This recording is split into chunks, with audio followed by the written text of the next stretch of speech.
એક ઢોસાનું ખીરું, બે માસૂમ બાળકીઓના મોત અને પોસ્ટમોર્ટમમાં જે વાત આવી છે સામે, એનાથી આખા શહેરમાં ચર્ચા થઈ રહી છે. અમદાવાદના ચાંદખેડામાં જે ઘટનાએ માતા પિતાથી લઈને શહેરને હચમચાવી દીધું, એમાં હવે સામે આવ્યું છે એક બેક્ટેરિયાનું નામ, જે સામાન્ય ફૂડ પોઈઝનિંગ કરતાં તો ખૂબ વધારે ખતરનાક છે.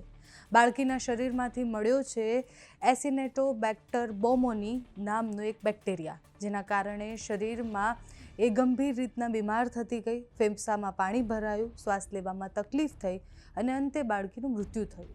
પણ મોટો સવાલ એ છે કે શું આ બેક્ટેરિયા ખીરામાંથી આવ્યો છે? આની પાછળ ખીરું જવાબદાર છે? તો જવાબ ના છે. નમસ્કાર, આપની સાથે હું છું પાયલ.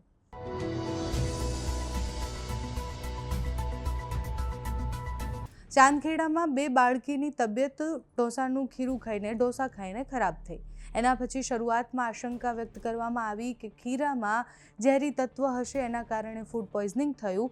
અને પછી આખો કેસ જે છે લાંબા સમયથી તપાસ પર હતો, એટલે એ આખા કેસમાં 1.25 મહિના ઉપર થઈ ગયું, પણ હજુ સુધી એ જવાબ પર નથી પહોંચી શક્યા કે એ બાળકીઓના મૃત્યુ કેવી રીતના થયા. પોસ્ટમોર્ટમના રિપોર્ટ વારંવાર કરાવવામાં આવ્યા, એટલે એકવાર રિપોર્ટમાં કશું જ ન આવ્યું. ડૉક્ટરે કહ્યું કે બાળકીઓના શરીરમાંથી કશું શંકાસ્પદ નથી મળ્યું. એના પછી પોસ્ટમોર્ટમના રિપોર્ટમાં હવે સામે આવ્યું છે કે એસિનેટોબેક્ટર બોમા નામનો બેક્ટેરિયા એ બાળકીના શરીરમાં હતો.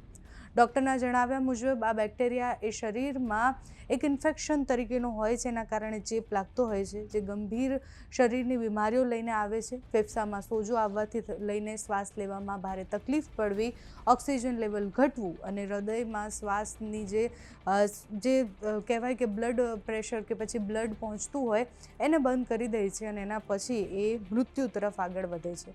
હવે આ બેક્ટેરિયા સામાન્ય રીતના એ ખીરામાં કેવી રીતના આવી શકે એ મોટો પ્રશ્ન છે. તપાસ હવે એ દિશા તરફ થઈ રહી છે કે બેક્ટેરિયા ક્યાંથી આવ્યો, કેવી રીતના એ બાળકીના શરીરમાં આવ્યો.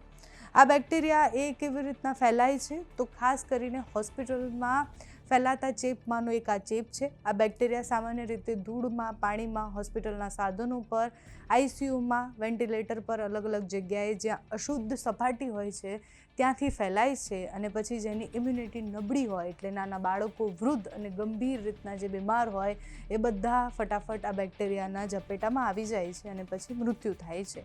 ડૉક્ટરોના કહ્યા પ્રમાણે આ બેક્ટેરિયા સીધી રીતના અસર નથી કરતો, એટલે ખીરાથી એ બેક્ટેરિયા આવ્યો હોય એ પ્રશ્ન ખૂબ મોટો છે. પણ જો કે ખાવા પીવાની વસ્તુમાં પણ એ બેક્ટેરિયા થઈ શકે છે એવી વાત પણ સામે આવી છે.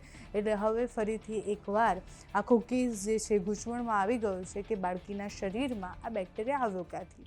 પ્રશ્ન તો એ થઈ રહ્યો છે કે શું ખરેખર ખીરું જવાબદાર છે? હાલ સુધીની પ્રાથમિક જે માહિતી મળી છે એ પ્રમાણે તો અત્યાર સુધી ઢોસાના ખીરામાંથી કશું જ નથી મળ્યું. એટલે ખીરાના ટેસ્ટ પણ થયા હતા. સામાન્ય ફૂડ પોઈઝનિંગનો લાગતો કેસ અને ફૂડ પોઈઝનિંગના કારણે બે બાળકીઓના મૃત્યુનો જે પ્રશ્ન હતો એ ધીરે હવે અલગ દિશા તરફ જઈ રહ્યું છે. પહેલાં શંકા થઈ હતી માતા પિતા પર, કારણ કે માતાની ડાયરીમાં લખેલું હતું કે એમને દીકરો જોઈએ છે. પછી શંકા થઈ, એના આધારે માતા પિતાની લાંબા સમય સુધી પૂછપરછ થઈ. પોલીસને કશું જ ન મળ્યું. અલગ અલગ રિપોર્ટ કરાવવામાં આવ્યા. બાળકીના મૃતદેહથી લઈને બાળકીના મૃત્યુ પછીના રિપોર્ટ, એના પછી ખીરાના રિપોર્ટ, અલગ અલગ વસ્તુ, બાળકીએ જે ચોકલેટ ખાધી હતી એના રિપોર્ટ, બધી જ વસ્તુઓના રિપોર્ટ થઈ ગયા છે. પણ કેસ ત્યાંનો ત્યાં છે. હવે આ બેક્ટેરિયા બાળકીના શરીરમાં કઈ રીતના આવ્યો, ફરીથી માતા પિતાની પૂછપરછ થાય છે કે કેમ, એ ખીરાના ફરીથી ટેસ્ટ થાય છે કે કેમ, એ જોવાનું રહ્યું. તમારું આ આખા કેસ વિશે શું માનવું છે અમને કમેન્ટ્સમાં જણાવજો.